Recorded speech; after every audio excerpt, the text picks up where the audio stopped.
Agnes Nonsizi is a girl with many hats, but I am an entertainment publicist, the lead publicist at the Terrazzo New Media, which is our PR company based in Nairobi, Kenya.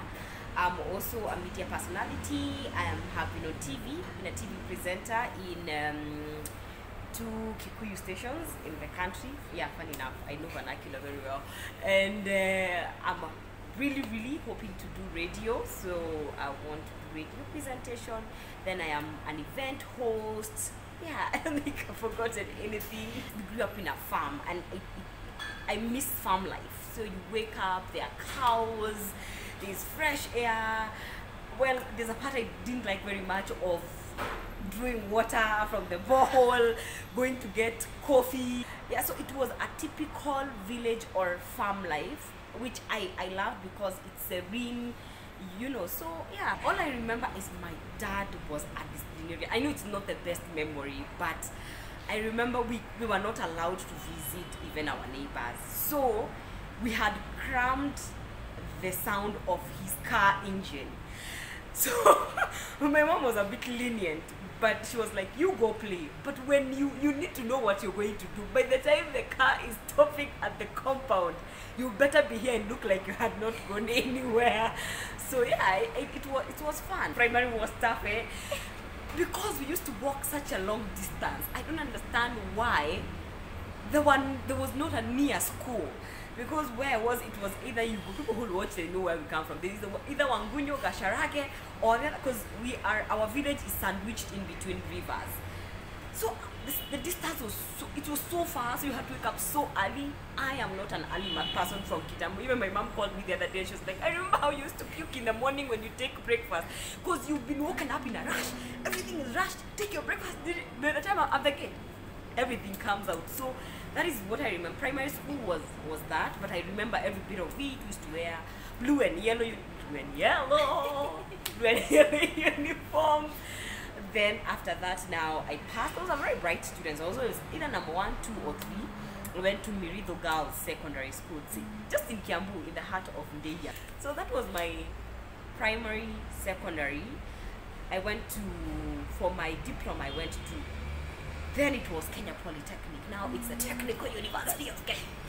As we were there when it was Kenya Poly, we are an alumni of, so I did journalism and public relations. I wanted to be a lawyer when I got to high school. But I remember when I was in like class 7 or class 8, I could we used to listen to a lot of vernacular stations. Funny enough, as much as my great-grandmother was from South Africa, she had really learned Kikuyu so well. She could talk, she could listen. So we used to listen to then Kina Kameme, because it was like the station that had hit. And my mind could wonder how I remember then our women rep, Gavoniwa Moshoba, is on radio, how she's speaking on the other side, and someone like Waidira Muidirani. So I was like, this thing it's nice, it's something that I would do. I even remember an ad there, like that time, cigarettes were being advertised on radio, unlike now. So I remember there's an ad of cigarette that I could hear why they talk about it and talk about this thing so nicely. And I'm like, this is something. I was drawn towards that. But as a child, I was always on the front line doing a lot of things. Like even in church, I used to lead the drama. I'm the lead soloist. So to be in media, it's something that I didn't realize that it's in me. When I finished high school, my mom was like, you know what? I don't think there's anything suits you better. My mom says, I started talking when I was in her womb. She's like, you talk so much. I think your personality fits media.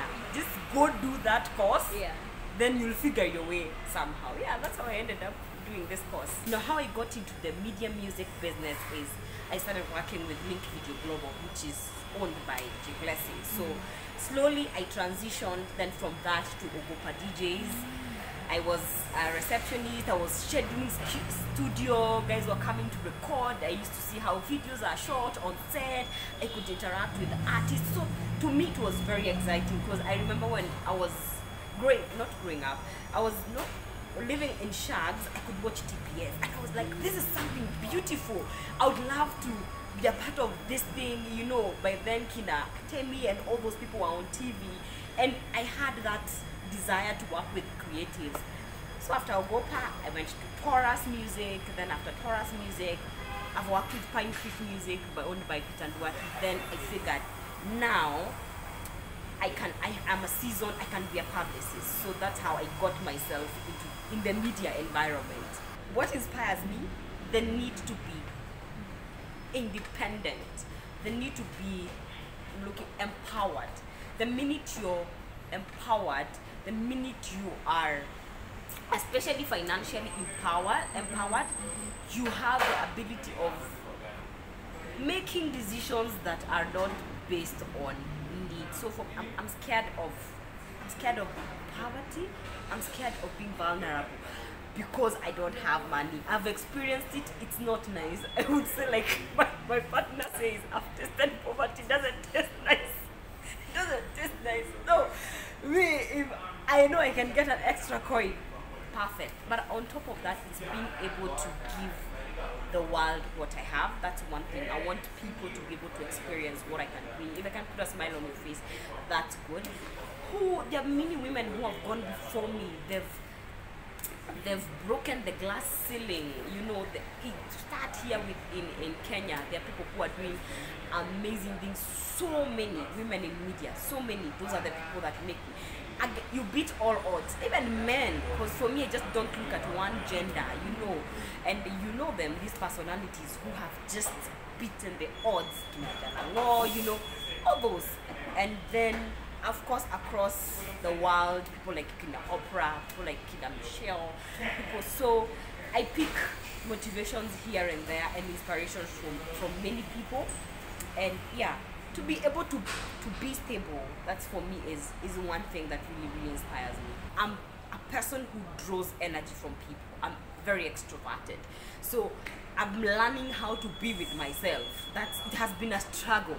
So unlike many people who go be with yourself, maybe cry, no, I would like to interact, probably forget or sit down with a friend and talk over it. So I never want to be with me. I just want to go somewhere, maybe.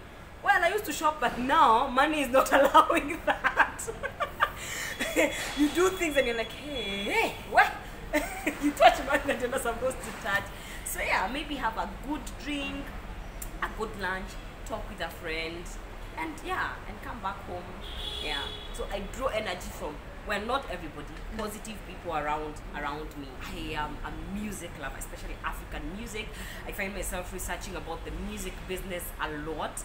I will watch things in line with, you know, just things that I want to know more. Now I'm reading. But now I'm an avid reader. So you find myself somewhere with a book. It's like a struggle because, you know, reading needs silence, and sometimes I don't appreciate silence.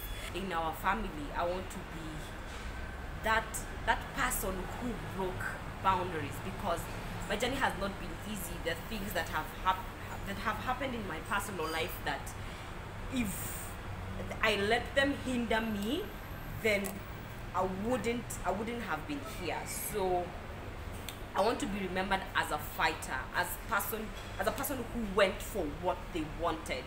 It doesn't matter how long it's going to take. So I want someone to look at me and say, if Nonsizi can get this, definitely I can be able to get, especially girl, child, or women. It doesn't matter how bad your situation is, where you're born, if you have nothing, you can beat the odds too.